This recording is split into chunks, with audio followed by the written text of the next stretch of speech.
Welcome to Mike Ferry's first podcast. It's January 2026. For those that have been watching Mike Ferry TV, I did that program for 28 years. We had tens of thousands of viewers, but we want to change it up. I'm trying to stay with what goes on in our industry all the time. At age 80, staying with anything outside of a crawl is a challenge for me. We're going to be talking to very successful realtors like Mr. John Sullivan, who I'll introduce in a minute. We're going to be talking to brokers, lenders, title company people, anybody affiliated that could have a positive effect on your business and what you're doing. I think you'll enjoy these because I'm very lucky. I was telling John that we have a stable full of top producers nationwide that we can spend time with on our podcasts. And we're very honored to have a young, very aggressive, dynamic, my fourth son. That's our standard joke. Yeah, I'm trying to move up to number one. Mr. John Sullivan. Thank John, you, Mike. I appreciate it. Thanks for having me on. Nice to have you here. Start by telling them who you work for and how long you've been with them. Yep, so I work for Huntington & Ellis Real Estate, which is a local independent brokerage here in Vegas. My broker, Craig Tan, when I joined the business, was at Berkshire Hathaway, one of the top teams here in the Valley and honestly probably the country at that time. And a year in, he decided to go off on his own and open his brokerage, and everyone told him not to do it, and he was making a mistake, and he's proved everyone wrong. So I would say that I'm very fortunate to work for the best company here in Vegas, especially per agent productivity. Well, yeah, for per agent productivity, which is what, of course, how we measure a company.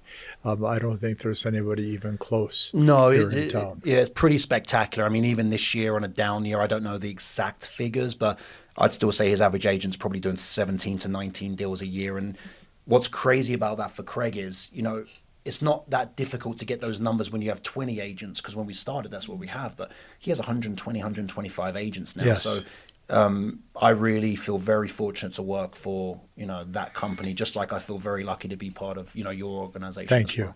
So tell them where you came from and what your background is. Yeah, background. So I came from England. So I always tell people. You have an accent. I know. It's alarming, isn't it? So I always say London, but the reality is I'm from a city in a town called Brighton, which is, you get to London, you go an hour south, you're right on the ocean. No sand, no sun, but we have pebbles and we're on the ocean. But I came on a vacation. I used to be a professional soccer player in England. I left school at 16 and went full-time, straight into football, thrown straight into it. So it was a great learning lesson for me. And How long did you play professional soccer? So we do something called a YTS, which is called a youth training scheme. So basically, at 16, they let you know if you're going to, move forward and play, go to a professional team and train every day and try and earn a contract, or one, you're not. So my situation was unique because most kids get picked up when they're 6 or 7. I got picked up when I was 14, and it was by complete fluke. My mum had sent me on a training camp for a week. I think she just wanted a week of kind of freedom. And I was a goalkeeper, so it's a specialized position. And Brighton were training there at the same time. Their goalkeepers both got sick, and they said, "Do you have anyone that can fill in for us?" They put me in, and I got a trial, and I got picked up when I was like 14 or 15. Wow. And then the day that the guy was driving to my house to say if John's staying or going, because I had already had college lined up, he was going to release me and let me go. And then on the way called the chairman of Brighton of Albion and said, "We're making a mistake here. Let's keep John." And that's basically great. What happened. So then from 16 to 18, I was in the youth training scheme. Year 1, I made £45 a week. For £45. Not every week. Every single week, 52 times a year, which is $60. Yeah. And then year 2, I started getting around the first team, training with the first team. I was on the bench for the first team a couple of times. And when I was 18, they gave me my first full-time professional contract. And then I made my debut for Brighton, I think, when I was like maybe 19 or 20 for the first team. And then I played till I was about 25, 26. Okay. And then came to Vegas on vacation to celebrate with a soccer team, a big win. Okay, but how did you pick Vegas as a place to come on vacation from England? Well, I was playing for a team called Wimbledon. and the owner came in on the last game. So when I joined Wimbledon, they were bottom of the league, and I went there. We do loans in England. So say I'm at a bigger club, I was playing for Charlton, and they say, John's number 3 here, we're down here, let's borrow John, kind of thing. They paid my wages and stuff. And before the last game of the season, we had to win to stay up, because in English sports, we have relegation. Oh. You know, like in America, if you finish last, you get the best picks for next year. Yes, that's but in right. England, if you finish last, you get relegated. Your money gets hard. It's a big deal. Yeah. And the owner came in and said, if you win today, it was a Saturday, I'm taking you all to Vegas on Tuesday. Oh, wow. Tell 30 English guys that to come to Vegas on Tuesday. Pretty good motivation. So we ended up drawing the game, I think 1-1, or maybe a 1-2-1. And then came to Vegas Tuesday. The owner gave us an envelope full of cash, I think $500 to every player, which was about 30 of us. And we went to a nightclub, and I saw this waitress, and as you know now, that's Nicole, my wife. So Yes. I went back to England and played for a year. But the reality is I'd kind of clocked out from football. I wasn't enjoying it anymore. I wasn't progressing as I wanted to. I felt like I didn't feel like that was my destiny. Yeah. I always felt like a struggle. You know, maybe like some realtors who feel like they're stuck at 20 deals a year for 10 years. Yeah. I was stuck in football. I wasn't enjoying it. I didn't like being judged as a person based on how I was playing, based on what the crowd was saying. Social media was starting to come into play. So not only was you seeing that abuse or good things, which was actually worse, I was starting to read it, right? I was starting to, people talk well about you. You read it. Oh my God, I feel great. And then, oh no, I had a bad game. You read it. People say very bad stuff. So it was a big eye opener. And they still do. Well, now it's crazy. Like if I was a sports player now, or anyone in that profession, I would not have social media, because you're just setting yourself up for failure. Yeah. And honestly, the worst thing is probably when you do well and everyone says how great you are, because it just inflates your ego. Yes. You know, it's not real life, you know? So social media can be a great tool, and I think there's some really good examples of realtors who use it as a great tool. But we've also got to be very careful on what we're consuming and what we're putting out there, you know? That's right. How did you pick real estate? I was living here. I had no money, pretty much. I got paid up from my last team, Portsmouth, about a year's salary. So me and Nicole were just traveling and stuff. She's from Hawaii, so we were traveling a lot there. And one day she said, I think you do good at real estate. And I was like, what is that? You know, because in England, you know, my mum and dad just sold their house. So actually they've got one of their rental homes listed now. And I just said, how much is the commission? And she said, 0.9%. What? 0.9%. Yeah. And I was like, 9%? She goes, no, 0.9%. She goes, because I'm a returning customer, they reduced it from 1 to 0.9. Yeah. So what happens in England and a lot of Europe, as you know, is if you have the listing, you double end every listing. So basically, if the consumer wants that property, they go to you. So when Nicole said that, I was like, I don't think they make that much money. And then she said, I started looking into it. I was like, wow, you can make 3% of a sale. And then I tried passing my test, and I failed 7 times. You did you really? Yeah, 7 times I failed, yeah. So, well, it was almost like a foreign language to you, I would assume. Yeah, and my claim is everyone who passes first time doesn't do that. So I don't know, it was just one of those things. I got the test, and then I met Craig. I interviewed with 10 or 12 different brokerages. I was going to join this team because they told me I could get free lot boxes and free business cards, because of course when you're sitting there, you can't believe that everyone would offer you a job. I was like, Nicole, I've got 10 job offers, you know, because anyone will hire you. And then I randomly called Craig off the internet. I found him, he answered the phone, and the rest is history, really. So you've been licensed and selling for 10 years. So 10 September 1st, 2015 was the day I got my real estate license, my first day with Craig. What was your earnings your last year playing soccer/football? Playing for Portsmouth, I was on £1,100 a week. So £1,100 a week before tax, because we got taxed 40 to 45%. I was probably making about about £2,600 a month. If you played, you get some bonuses, bonuses, maybe $3,000 bucks a month. 36,000 a year. To me, yep. And I thought I was doing very well. You don't have to answer the next question, but it would be interesting to see what did you earn this year? Okay. And this was not a good year for you because you had other things going on. Yeah, no, this year I'm going to finish up probably around the 135 to 1.4 mark. Yeah. So from Yeah.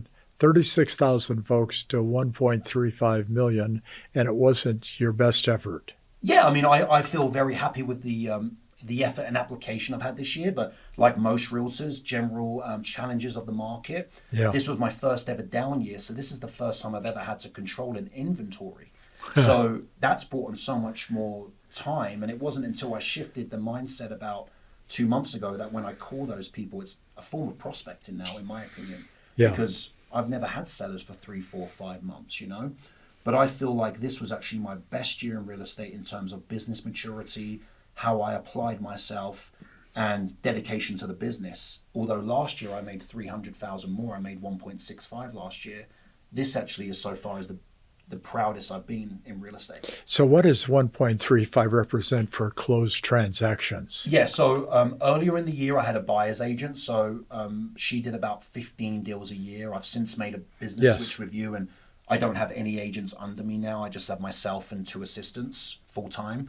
So I think I'm going to close out about 86, 87 personal deals. Good. And then she's done about 15. So overall it says I've done about 102. But the reality to me is it's about 80, kind of that 85, 87 range. And does that put you in a top 5 position with the company? Oh, yeah. I'm always in the top, say, 1 to 3. So Yeah. number 1 at the company right now is Jack Greenberg, who's a Yeah. really good agent. He has a large team. He has about 20 to 24 agents on the team, and he's a very good agent. He's a very good leader. Really, really, good team lead, because as we know, most team leads aren't good leaders. Yeah. And he is. He really focuses on training. His agents like working for him. And then me and Dan, just because we don't have that Yeah. additional income coming in, Yeah. we could potentially be more profitable, right? Which is our company does the rankings based on commissions earned. Yes. Okay, you do your rankings based on transactions closed. Yes. Some people do it based on sales volume. There's so Yeah. many different ways, but for Craig, the best way for him to do it to track is commission earned. Yes. But then me and Dan are kind of 2 and 3 toggling in with those positions.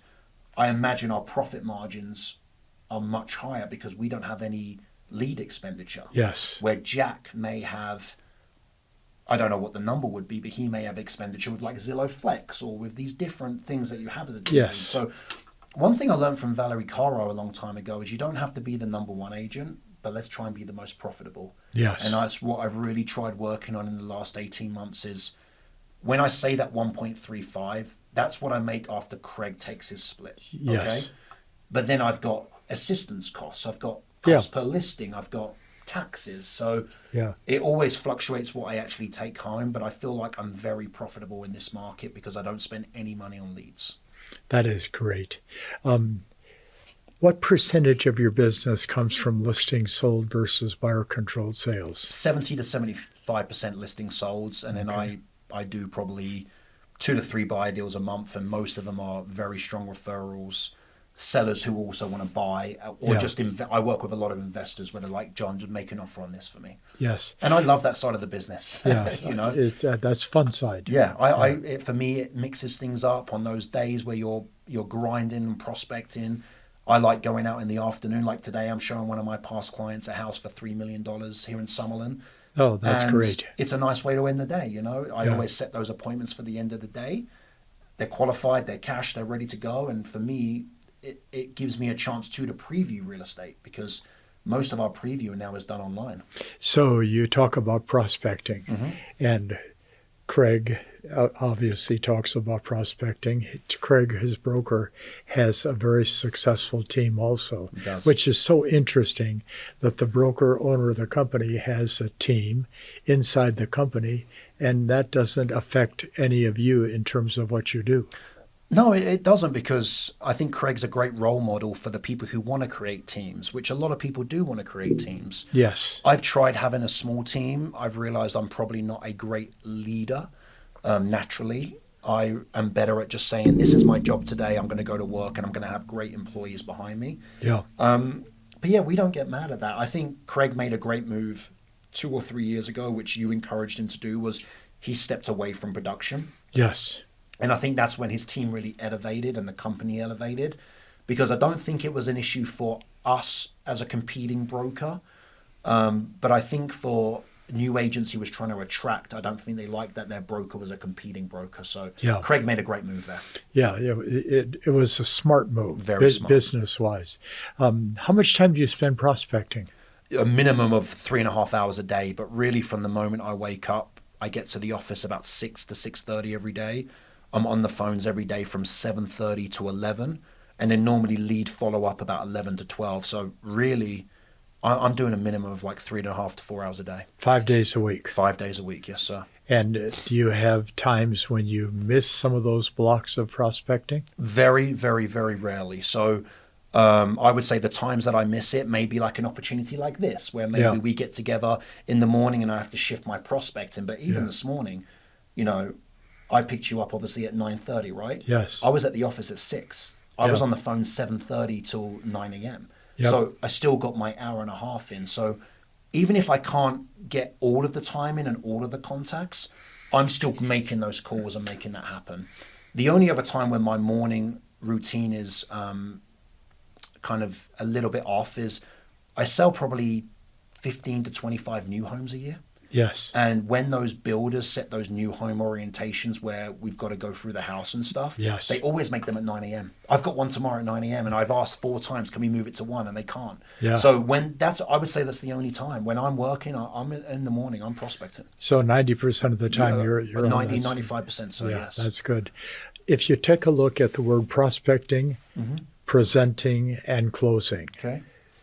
where are you the best?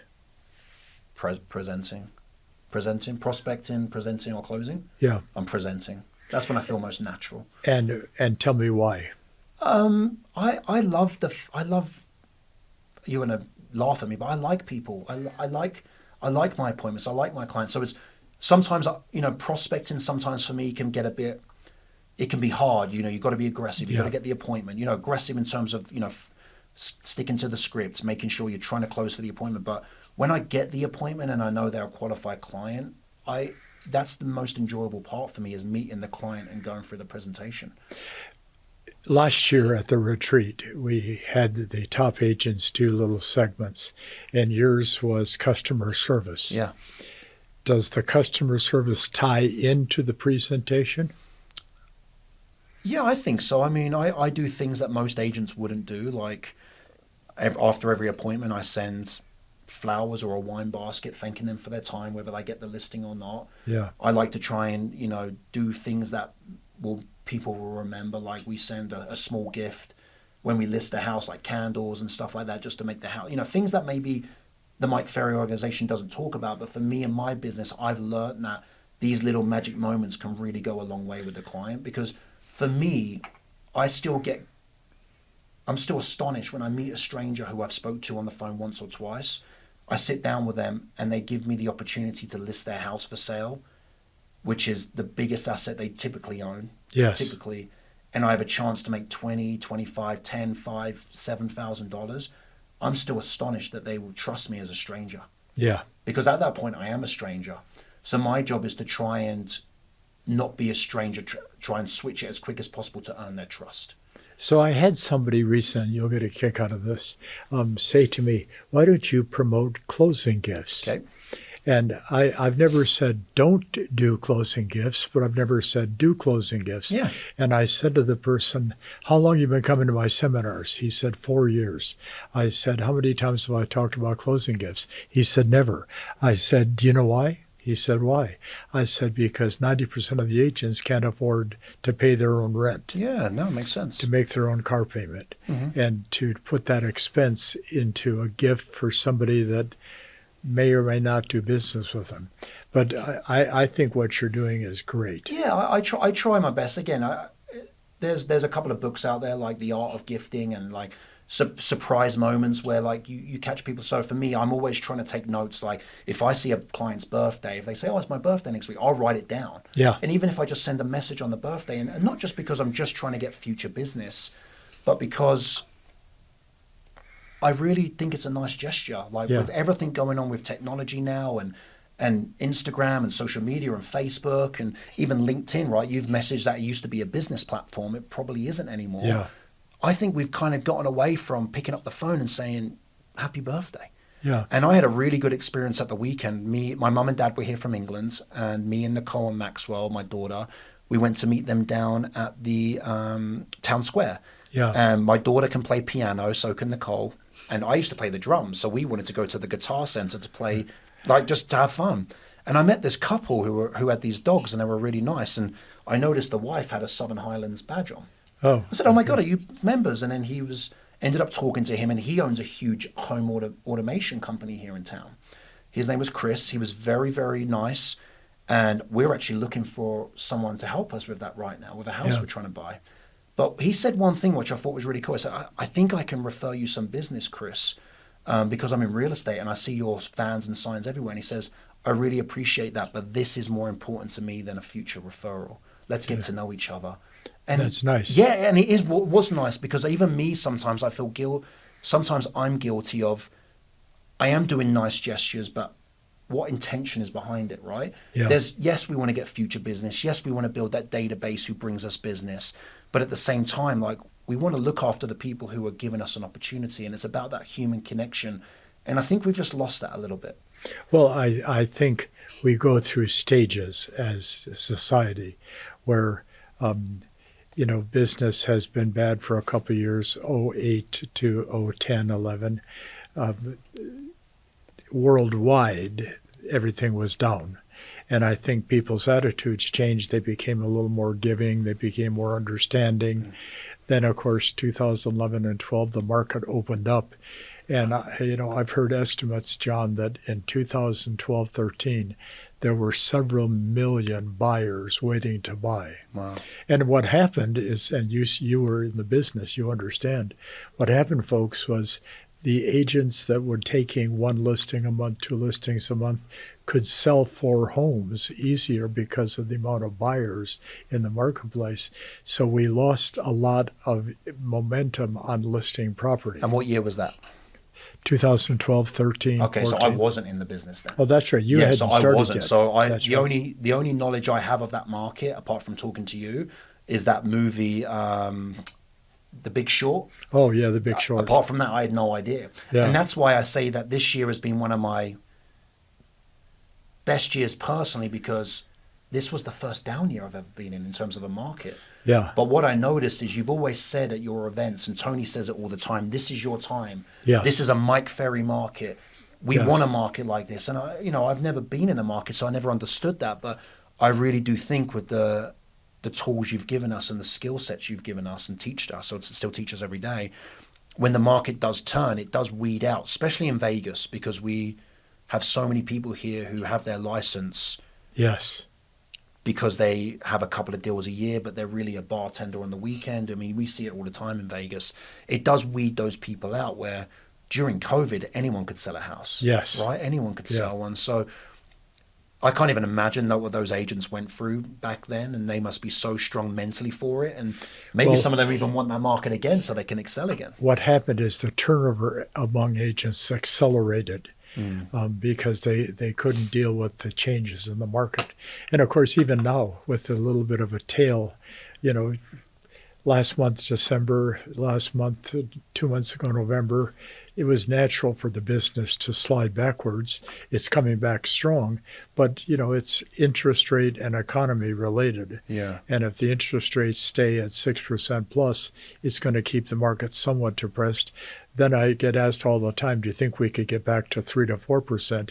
Yes, but not in my lifetime. Yeah, probably not in mine. And I'm planning on living a few more years. Absolutely. So when that happened back then, what was your message to your clients at the time? Because I imagine they were panicking. Well, I said the first thing is don't panic. And second, list property. Okay. Because anything you list magically will get sold. And then third, understand that your time invested in the business is going to increase. Okay. Because it takes more time to get a buyer to buy than a seller to sell. So the message was be nice to buyers because there is millions of them. be very kind to sellers because there's a limited supply of them. Okay. Try to be the person on both sides, but it starts with the listing being taken. Okay. So the message has never really changed in 50 years. Yeah. What's your message for this year, 2026? Be a strong listing agent. Strong listing agent. And because, well, I saw a report, and I don't know, John, if it's true. I saw a report that was quoting somebody from NAR that said, we in 2025 had 1.6 million agents in the U.S., and then we have to add our Canadian friends, and we lost 400,000 during 2025. Wow. So now we're at 1.2. But then the article went on to say, folks, that 7 to 8% of the agents of the 1.2 take listings. Okay. All the rest work with buyers. Yeah. So if you can master the art of listing property, but you have to master your prospecting and your presentation to get to the close. And I also feel very lucky to be in Vegas, right? So one, because you're here. I Thank don't you. think 17,000 realtors here in Vegas, we don't, as a organization, LVR, we don't maximize the Mike Ferry organization. You're right on our doorstep. You have a very... You have a good pool of agents here, but it should be bigger, right? So you'll get a kick out of this. Serena brought something up a couple of weeks ago to me. She said, it's interesting, in 1970, when you were starting as a real estate agent, sellers had 4 questions they wanted answered. How much is my house worth? Okay. How long will it take to sell? Okay. What are you going to do to get it sold? And then the big one, what do you charge for the service? And she said, those are the 4 questions, right? I said, right out of the book in 1970. She said, have they changed? No. I said, same 4 questions apply today. Technology has changed the business. Social media has changed the business. But the basic fundamentals of selling real estate that you've learned and execute have been the same forever. Yeah, no, I think it's more than ever. And also being in Vegas, we have a lot of turnover, People don't stay in their houses too long here. Yes. They buy, they move up, they move down, they move out, they come back. Yep. My biggest fear is always for a client now is when they sell with a low rate. Oh, we're going to leave Vegas, we're going to relocate to Minnesota or wherever it would be. I'm like, are you 100% sure this is the move? Yes, we're 100% sure. Okay, let's sell the house. 2 years later, John, we want to come back to Vegas. They can't get what they had. Yeah. Because Vegas, even though it's still a very cost-effective place to live, it's not as cheap as it was before. No, I think it must be around $450 average sales price. Yep. And 3 years ago, it was probably $280. Yeah, I remember one of my first ever showings with a buyer in 2015. He said, I'm going to wait for the market to crash. And I remember that house, it was like 110. 3-bedroom house, Silverado Ranch, by the airport, 1-car garage. That same house today is 410. And that buyer may be still saying, I'm going to wait for the market to crash. That's right. So I think that's why one of the great things you teach us is, one of the things that you've always said to me, which sticks, is generate so you don't have to tolerate, right? And not in an aggressive way, but I think sometimes we all hold on to leads because we're not generating enough. And that's right. That could even be like I mentioned to you the other day. What's one of my biggest challenges right now? I'm doing the prospecting every day, but am I doing it with enough intensity? Am I really calling for an appointment, or am I just calling for contact itis, as we've spoken about? When we did the 50K challenge together, which was very challenging for me, and we both know that. I don't know if I was ready for that much accountability, to have Mike call every day. And it's different when you call to say, hey, John, you want to play golf this weekend? Or, hey, John, let's do dinner tonight. But when you're calling to say, what are you doing today? It's a lot different.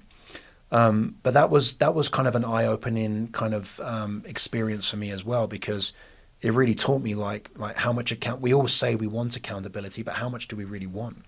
Yeah. And that's been a big eye-opener for me too, to if I say to Mike, hey, I want this, or I say to my coach, Mitch, hey, I want this much accountability, I better be ready to take it on, Well, there's 2 things. There's accountability and confrontation. And a good coach, just like a good coach for your soccer football team, if you're doing something off center, you're not focused properly, they're going to confront you. And that's what makes them a great coach. Okay. And I follow sports pretty carefully here in the U.S. because my dad and mom love sports. And it's always fun to watch like a pro baseball team when the coach is lecturing one of the players, or a basketball where you're really in front of the whole crowd, getting your tail end kicked a couple times by the coach. So Mitch is a strong coach. Very. and he's not going to put up with a lot. And it was funny, a couple of weeks ago, I got a phone call from one of Mitch's other clients, and the guy said, Mitch is too tough. I said, maybe you're too weak. He said, well, but that's who I am. I said, well, are you happy with where you are? He said, no. I said, why did you join coaching? He said, so I could change. And Mitch is trying to get you to change, correct? Yeah. He said, yes. I said, then what's wrong with you? Yeah. But that's the name of the game. But so, personality, sorry to interrupt, but just there on that point too, though. So in that situation where maybe he doesn't feel strong enough to handle Mitch, is the best thing for him to stay with a coach strong like Mitch? Because the easy thing could be to maybe put him with like an amiable coach, right? But is he going to get as much growth from that? Well, he asked me this question before we terminated the call. Can I get a coach that's real easy to work with? Yeah. I said, we don't have any. You don't have any, yeah. You know, we have about 70 coaches, and they're trained by me and Serena and I should say, to confront, to hold people accountable, and to help them improve the quality of their life. So we have a couple of minutes left. We've been talking for over 30 minutes, which is, yeah. Oh, wow. Feels like... And I'm fascinated. Every time I get to talk to a top producing agent, I am somewhat in awe, even though I've been doing it for 50 years. So first of all, thank you for that. It's a pleasure. One piece of advice you'd give this general audience that would help them have a great 2026? I think we have to get, for me, my biggest advice would be raise our listings take and go. Say it again. Raise our listings take and go. Okay. And I think if we just focus on that, everything else is going to fall into place. A bit like you said to me once, if you look after your money, your health, and the cleanliness of your home. That's right. I remember you telling me we're on the golf course at Southern Highlands, your life is going to be great. I feel like we've got to get back to that listing mentality of list to last. That's right. And listings are the name of the game. That's right. And then a step further, listings are the only game. The only game. And I would say that even in the last 7 days, I think 8 of my listings have gone pending.